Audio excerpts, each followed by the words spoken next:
From the moon to the spoon. Learn the fiqh of Ramadan and fasting.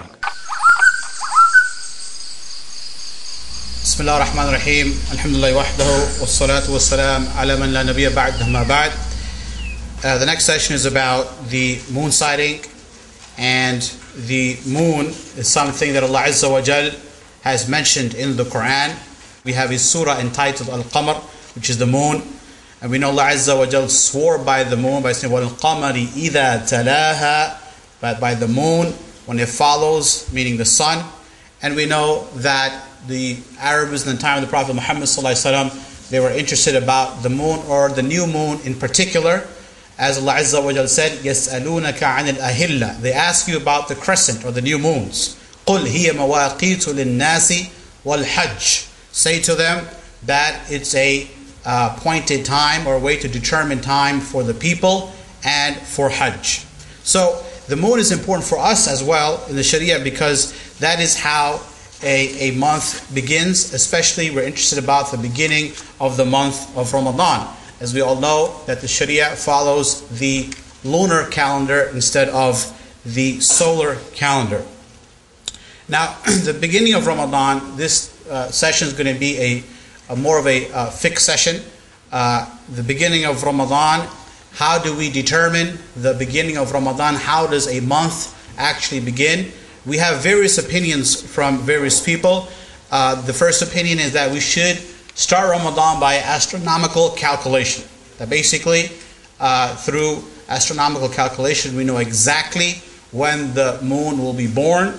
We know exactly where it will appear. So their idea is to put away all confusion and all differences. Let's all just go by calculation, and this is how the month should begin. The second opinion is the international sighting. And what is meant by the international sighting is that if the new moon is seen anywhere in the world, right, of course, with a just witness, a just person, a person who sees the moon has to fulfill two conditions. The first, he has to be a adl, meaning loosely translated as a just person, right? Not a fasiq, not someone who's disobedient, someone who's righteous, someone who's trustworthy, someone who's reliable. That's the first condition. The second condition is that he should have good eyesight, not someone that is weak in his eyesight. For these two conditions, if it's fulfilled, right, for the beginning of the month of Ramadan, one witness is required. For the Shawwal, the month of Shawwal to begin, two witnesses are required. So the international sighting, they say that if it is seen anywhere in the world, then it's an obligation upon Muslims throughout the world to start fasting because the moon has been sighted. Then there's a third opinion, which we'll cover today, which is the local sighting. Right? They say that every locality must follow its own sighting. That if the moon was not seen within a particular locality, and if it was seen in another locality, the moon that was sighted in another locality doesn't make it an obligation for another locality where the moon was not seen for them to follow that particular sighting or to begin the month of Ramadan. First we'll cover the issue of calculation. When we say calculation here, we're specifically talking about astronomical calculation of the moon. And the people have differed regarding the astronomical calculation into three opinions. The first, that say it's permissible to use astronomical calculations to decipher when a month will begin. The second, say it's not permissible. It's not permissible at all to use astronomical calculations to determine the beginning of a month. And the third, say it's permissible but under a certain condition. And we will talk about that condition inshallah shortly. Now, what are the proofs for those who say, for the first opinion, who say it's permissible to use astronomical calculation? The proofs are the following. First, we have the ayah where Allah Azza wa Jalla said, which means in English, He is the one who has made the sun a shining light and the moon a derived light and determined for it phases, right? قَدَّرَهُ مَنَازِلٍ, that it has certain phases. لِتَعْلَمُوا عَدَدَ السِّنِينَ وَالْحِسَابِ, so that you may know the number of years and account. So they're saying here Allah subhanahu wa ta'ala mentioned that the moon was created for the purpose of calculating years and days to figure out the time. Therefore, we should use calculation to figure out when a month starts.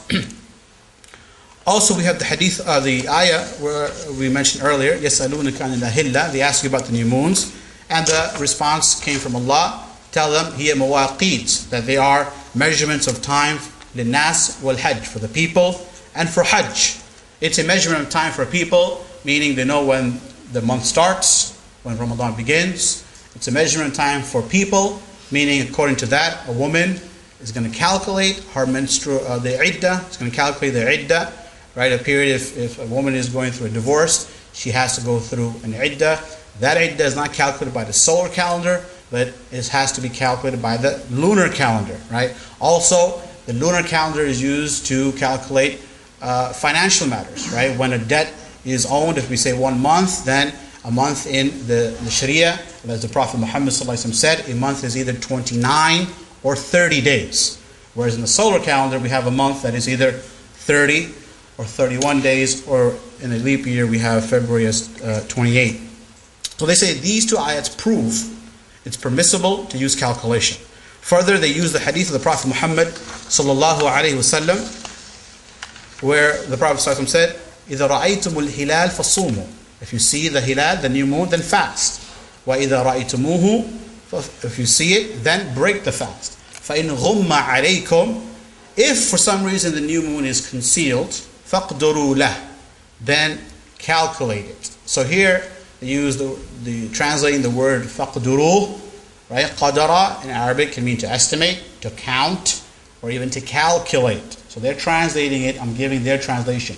They're translating it as, well, if the moon cannot be seen for whatever reason, if the sky is overcast or whatever reason can't be seen, then calculation is to be performed. And this opinion, this hadith is used by those who say it's completely permissible to use calculation, right? And it's also used by the third opinion, the third group, who say it's permissible to use calculation under a condition. And the condition is if the moon cannot be seen, and this hadith is used, since the Prophet ﷺ, according to them, said that if the sky or if the moon, the new moon is concealed, you can't see it, then calculate. So they're saying calculation is only allowed under the condition if the moon was not able to be seen. Then there's also some form of qiyas, analogy, where they say, well, if calculation is allowed for the sun and prayer times, right? We all know Dhuhr comes in at 1 something, and it's all calculated. If calculation is allowed for the sun, the position of the sun, and the prayer times, then why should it not be allowed for the moon and fasting?